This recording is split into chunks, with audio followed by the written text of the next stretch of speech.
Hola a todos. ¿Alguna vez se han detenido a pensar cómo una sola idea puede, de repente, cambiarlo todo? Bueno, hoy nos vamos a meter de lleno en un argumento que fue, en su momento, totalmente revolucionario. Lo encontramos en la Carta a los Hebreos y habla del paso de un sistema, digamos, basado en reglas y rituales, a una relación completamente distinta con lo divino. Y todo esto gracias a un mediador que lo cambió todo. Muy bien, vamos directo al grano. La pregunta del millón que impulsa todo este análisis es esta. Si el primer acuerdo, el primer pacto, venía de Dios, ¿por qué habría que cambiarlo? No, parecería que no tiene sentido. Pero la carta a los Hebreos nos da una pista fascinante. Nos dice que el problema no era un error de diseño, para nada, sino que ese plan original siempre fue el primer paso, la antesala de algo mucho, mucho más grande. Ok, entonces, para entender el cambio, primero tenemos que echar un vistazo al sistema original. ¿Cómo funcionaba? Pues se basaba en un sacerdocio aquí, en la tierra, que realizaba rituales muy específicos en un lugar sagrado. Pero, y este es el punto clave, desde el principio el texto nos deja ver que este sistema tenía una limitación inherente. Y aquí es donde la cosa se pone súper interesante. El texto usa una metáfora increíble: copia y sombra. ¿Qué nos quiere decir con eso?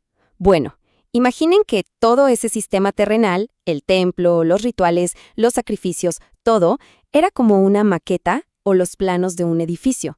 Nunca fue el edificio real y terminado. Era más bien un anticipo, un modelo a escala que nos daba una pista de la verdadera realidad, la celestial. A ver, hagamos una pausa rápida para que estemos todos en la misma sintonía. Cuando decimos pacto, ¿a qué nos referimos? Pensemos en un acuerdo, pero uno muy solemne, muy serio, que obliga a las dos partes. En este contexto, es como el marco legal, los términos y condiciones que definen la relación entre Dios y la humanidad. Bien, sigamos. Hablemos de cómo estaba construido este primer pacto, empezando por su centro de operaciones, el santuario terrenal. Y ojo, este no era un lugar al que cualquiera podía entrar así como si nada, para nada. Estaba súper regulado. De hecho, el diseño mismo del lugar ya te gritaba separación. Dejaba muy claro que el acceso era restringido. Y los rituales eran increíblemente específicos y repetitivos. Por un lado teníamos el servicio diario en una primera área, el lugar santo, pero luego estaba el corazón del santuario, el lugar santísimo.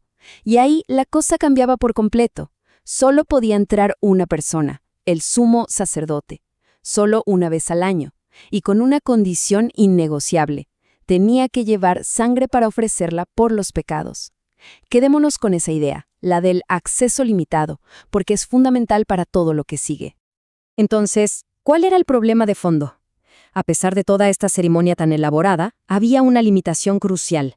Los sacrificios de animales podían, digamos, limpiar ritualmente por fuera, pero el texto es clarísimo. No podían llegar al fondo del asunto. No podían limpiar o perfeccionar la conciencia de la persona.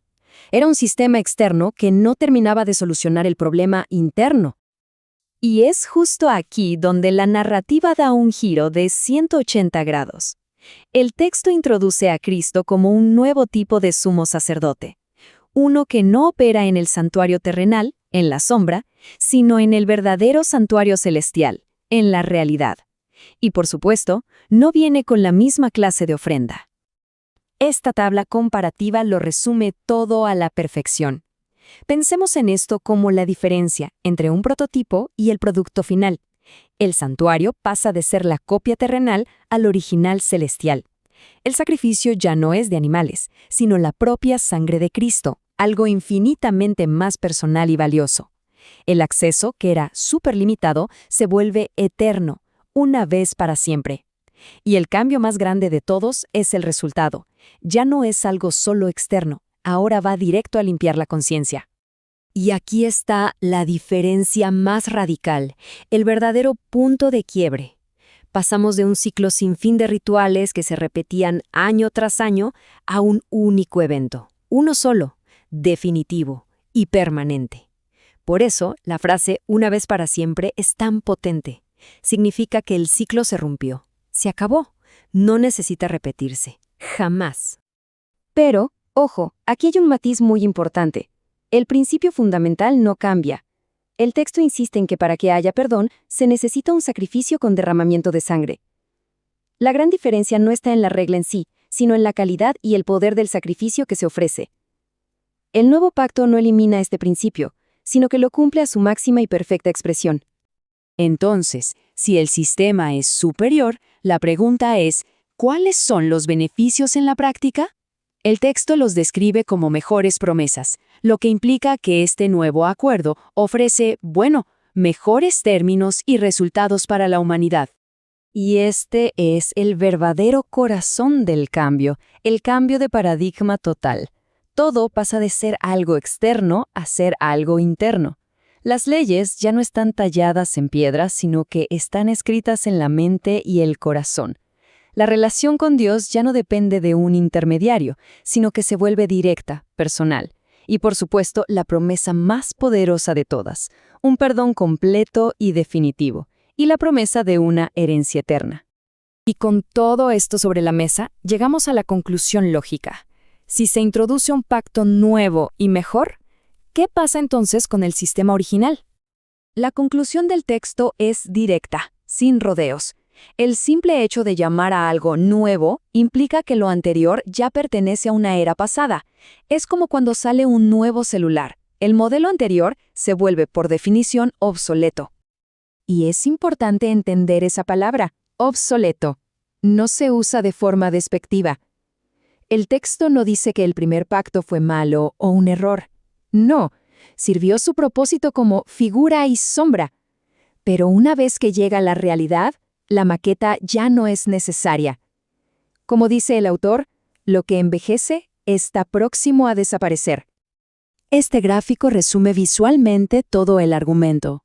Mientras que el primer pacto tenía un valor inmenso como modelo, su capacidad para transformar la conciencia por dentro era, por su propio diseño, limitada. En cambio, el nuevo pacto se presenta como la solución definitiva, la que sí alcanza ese nivel superior de efectividad interna. Y todo esto nos deja con una pregunta fundamental para reflexionar. Si las reglas ya no están afuera, sino adentro, en el corazón, ¿qué es lo que reemplaza a los rituales externos? ¿Cómo se vive en el día a día esta nueva realidad? Es sin duda el comienzo de una conversación mucho más grande. Gracias por acompañarnos a explorar este tema.